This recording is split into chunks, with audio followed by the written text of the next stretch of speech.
अभी तक आप लोग वैद्युत क्षेत्र और वैद्युत विभव दोनों के बारे में पढ़ चुके हैं। अब इनमें आपस में क्या रिलेशन है, संबंध है, इस पर बात करेंगे। तो हम हेडिंग देते हैं वैद्युत क्षेत्र की तीव्रता एवं विभवांतर में संबंध। क्योंकि आप लोग पढ़ चुके हैं कि जहां आवेश होगा वहां वैद्युत क्षेत्र उत्पन्न होगा, जहां वैद्युत क्षेत्र होगा वहां एकांक आवेश को ले जाएंगे तो कार्य होगा, उस कार्य को हम विभवांतर कहते हैं। तो इनमें कोई रिलेशन भी होना चाहिए। अब कल्पना कर लेते हैं कि हमारे पास ये एक समान वैद्युत क्षेत्र कैपिटल ई है।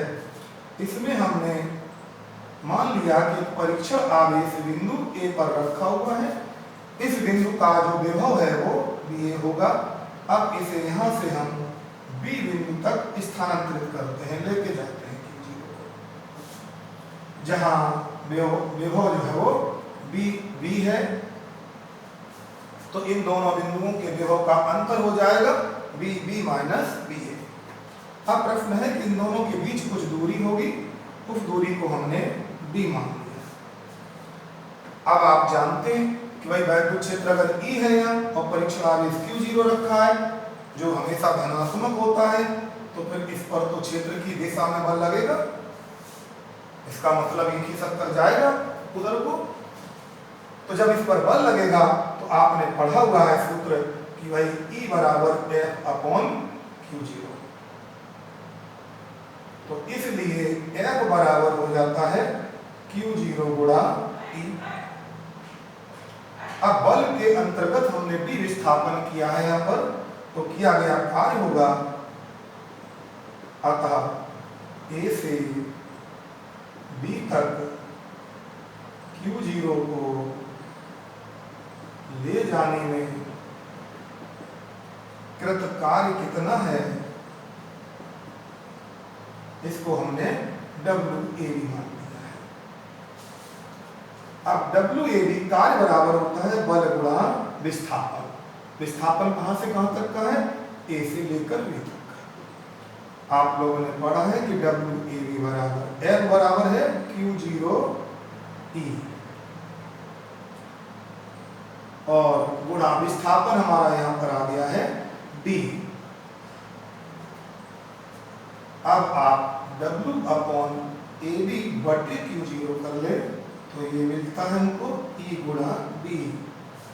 पिछले उसमें आप पढ़ चुके हो कि ये WAB बटे Q0 ही तो उन दोनों बिंदुओं का विभवांतर है।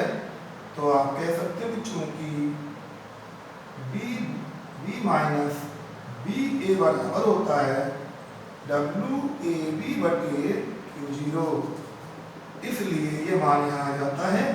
और अब हम कह सकते हैं कि B माइनस BA बराबर होगा E गुणा D, अर्थात E बराबर आ जाएगा B minus BA upon B। यहाँ से वैद्युत क्षेत्र की तीव्रता का एक नया मात्रक और प्राप्त हो जाता है। ये मात्रक बनता है, विभवांतर का मात्रक है वोल्ट और विस्थापन का मात्रक है मीटर। इस प्रकार हमें वैद्युत क्षेत्र की तीव्रता का मात्रक वोल्ट प्रति मीटर प्राप्त हो जाता है। अब अगला हेडिंग पे बात करते हैं। एक शब्द आता है अक्सर जिसको हम लोग कहते हैं सम विभव पृष्ठ।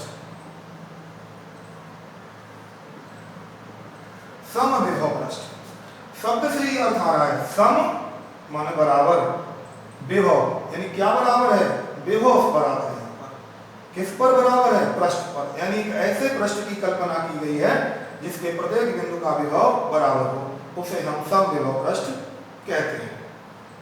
अब कल्पना करते हैं कि हमारे पास कोई एक बिंदु आवेश है Q, तो इसके आसपास बराबर दूरी पर प्रत्येक बिंदु पर विभव बराबर होगा। यानी कि एक गोली आकृति बन जाएगी।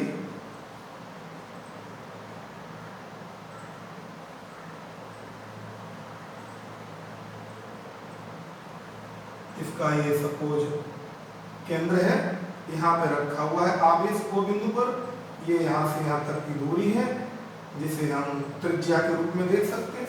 अब आप कह सकते हैं कि इस आवेश से इस पृष्ठ के हर बिंदु की दूरी बराबर है, तो जब दूरी बराबर है तो वहां विभव भी सब जगह बराबर होगा। अतः इस पृष्ठ को हम समविभव पृष्ठ कह सकते हैं। दूसरे शब्दों में हम कह सकते हैं कि किसी भी बिंदु आवेश के चारों ओर उसे केंद्र मानकर बनने वाले जितने भी पृष्ठ होंगे वो सभी समविभव पृष्ठ होंगे। दूसरी चीज यहाँ पर देखेंगे आप कि जो वैद्युत क्षेत्र की तीव्रता है वो अगर ये धन आवेश है तो तीव्रता किधर होगी, बाहर की तरफ। यहां पर किधर होगी, बाहर की तरफ। किधर होगी, बाहर की तरफ। यहां पर किधर होगी, इस साइड को। यहां पर किधर होगी, इस साइड।